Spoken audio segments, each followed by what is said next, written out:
Another vlog na naman mga kautol ko, no. So bali ang gagawin natin ngayon is pupunta tayo sa farm at magpapa-harvest yung family ko ng palay. Yan. So ito pakikita ko sa inyo. Bali nandito po kami sa farm lot namin, located po dito sa Barangay Poblacion President Quirino, Sultan Kudarat.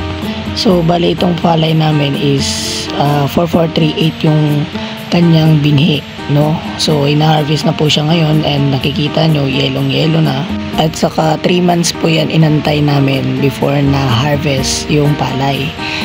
Nung pagtatanim po namin yan is talagang maulan, mahirap po ang pagtatanim kasi nga maulan, umaapaw po yung tubig sa ilog.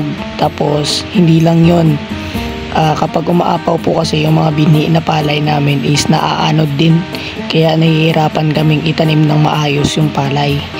And then dito sa awa ng Diyos nakapa-harvest na kami and nakakuha po kami ng sakong 60 sacks na harvest. So ayan, hinuhulog lang po ng mga trabahante ng harvester o nagdadrive ng harvester dyan sa lupa yung mga sako-sako.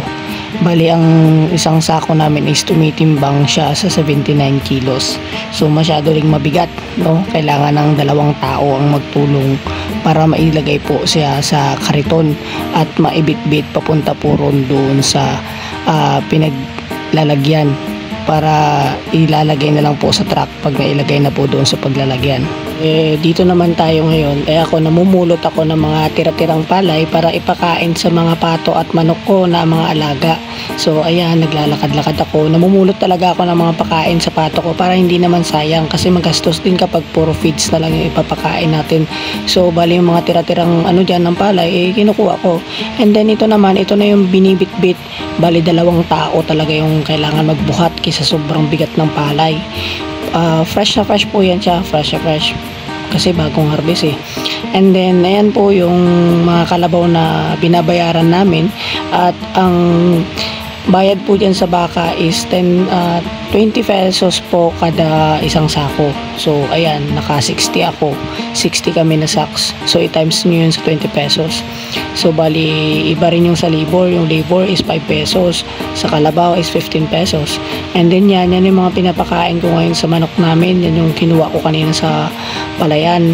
Ayan yung mga tira-tirang palay tinatapon ko rin sa pato at manok. Bali ayan yung mga pato namin, kakaunti lang din naman, pero sana dumami na. Ayan yung mga kinuha ko, yan yung ipapakain ko ngayon sa kanila. Yan lang po yung video natin ngayon, no. So maraming salamat sa panonood, sana nagustuhan nyo, and please subscribe to our vlog.